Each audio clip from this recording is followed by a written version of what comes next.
മക്കളെ, 3 minute പ്രാർത്ഥനയ്ക്കായി, Jerusalem എന്നുള്ള സ്നേഹപൂർവമായ പ്രാർത്ഥനയ്ക്കായി അനേക മക്കൾ ഒരുമിച്ച് ചേരുന്നുണ്ട്. ഞാൻ നിങ്ങളോട് പറഞ്ഞു, 7 ദിവസം തുടർച്ചയായിട്ട് ആ വചനം കേൾക്കുക. അപ്പനും അമ്മയും മക്കളും മരുമക്കളും പേരക്കുട്ടികളും ഒരുമിച്ച് ചേർന്ന് വചനം കേൾക്കുക.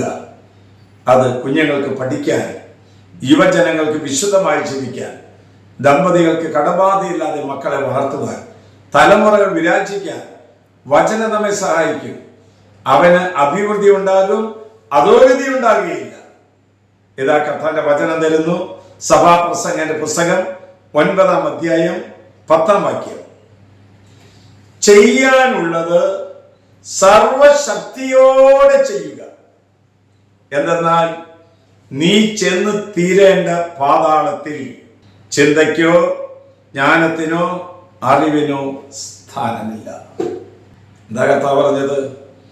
ഈ സമയം ഞാൻ ചെയ്യാനുള്ളത് തീക്ഷ്ണതയോടെ, സർവശക്തിയോടെ, പൂർണ്ണ മനസ്സോടെ ചെയ്യുക. നമ്മൾ മരണത്തിന് ശേഷം ഇതിനൊന്നും സാധ്യമല്ല. ചെയ്യേണ്ട നന്മ ഇപ്പോൾ ചെയ്യണം. ചെയ്യേണ്ട നന്മ ഇപ്പോൾ തന്നെ പ്രാവർത്തികമാക്കണം. നന്മ ജീവിച്ചിരിക്കുന്നിടത്തോളം കാലമേ നമുക്ക് ചെയ്യാൻ സാധിക്കൂ. നന്മ പ്രവർത്തിക്കുന്നതിൽ ആരും, സഹോദര, കുഞ്ഞുമോനെ, അപ്പച്ച, ആരും നിങ്ങളെ നിരുത്സാഹപ്പെടുത്താതിരിക്കട്ടെ. നന്മ ചെയ്യുന്നതിൽ മടുപ്പ് തോന്നരുത്. നീ നന്മ ചെയ്ത് കാണുമ്പോൾ ദൈവത്തിന് എന്തൊരു സന്തോഷമാണ്. സ്വർഗം മുഴുവൻ ഇങ്ങനെ നിന്റെ കുടുംബത്തെ ഉറ്റുനോക്കില്ലേ? തിന്മ ചെയ്യുമ്പോൾ ആരാ ഉറ്റുനോക്കുന്നത്? സാത്താൻ, പിശാച് മടിയിലാക്കി തീർക്കുന്നു. അങ്ങനെ മക്കളുടെ ജീവിതം അധോഗതിയിൽ നിന്ന് അധോഗതിയിലേക്ക് കൊണ്ടുപോകുന്നു.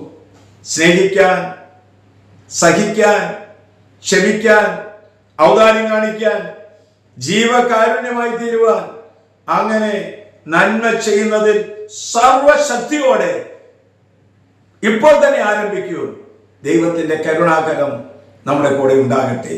നമ്മുടെ കർത്താവ് ഈശോയുടെ കൃപയും പിതാവായ ദൈവത്തിന്റെ സ്നേഹവും പരിശുദ്ധാത്മന്റെ സഹവാസവും നാം എല്ലാവരോടും കൂടി ഉണ്ടായിരിക്കട്ടെ, ഇപ്പോഴും എപ്പോഴും എന്നേക്കും. ആമേൻ.